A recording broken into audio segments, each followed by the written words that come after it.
How to buy out home equity in a divorce. In a divorce, the marital residence is often the primary asset that the couple has to divide.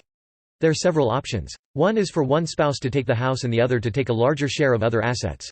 The house can be sold and the proceeds split, or one spouse can buy out the other spouse's share of the home's equity. Evaluating your options. Analyze your mortgage documents. Before you decide to do an equity buyout in your divorce, you need to know the exact payoff balance of the mortgage. You also need to know the breakdown of the payment and how much goes to principal, interest, taxes, insurance (PITI). If you have less than 20% equity in the home, you may also be paying private mortgage insurance (PMI) of 0.25 to 2% per year. 3. Contact your homeowner's insurance carrier. You may be receiving discounts because you bundle multiple vehicles with your home, or paying a penalty because one spouse has a history of claims. Since your insurance is part of your mortgage PITI, a change in the insurance can change the payment.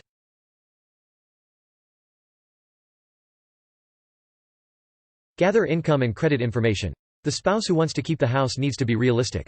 A true equity buyout, paying your spouse a lump sum for his share of the equity and removing his name from the mortgage and the deed, means you will have to qualify for a mortgage on your own. Mortgage lenders typically use 28% of the borrower's gross income as a benchmark. The credit report through the FCRA will not include your credit score. The report is more critical, you can check it for inaccurate information and any issues you might be able to resolve before you attempt to refinance. There are several online tools for estimating your credit score. Look for one that does not require you to provide credit card information or sign up for a subscription to questionable credit monitoring services.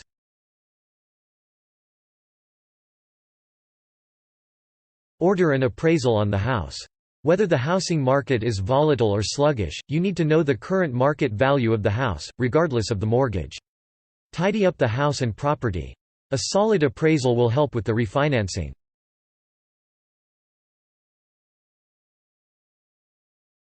Investigate comparable properties. Your appraiser will look at the neighborhood comparative market analysis, CMA or comps.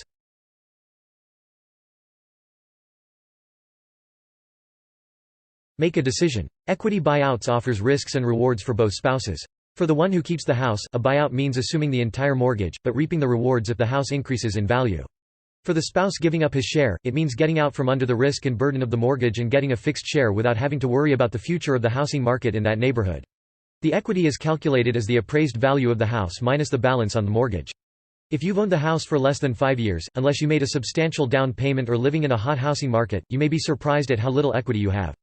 For example, if you financed $250,000 for 30 years at 4.50%, after 5 years, you will only have paid off $22,000 or 9% of your loan. 10. Compare current mortgage terms with your own. If interest rates have dropped, this may be a good time to look into refinancing. However, if rates have gone up, you may want to look at other alternatives than a new mortgage.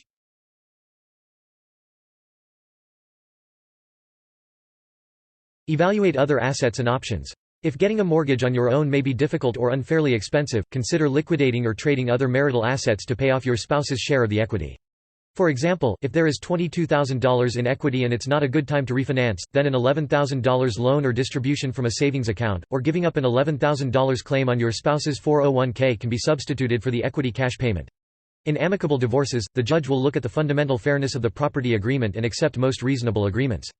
Consider a co-ownership agreement where one spouse occupies the house and pays the entire PITI obligation.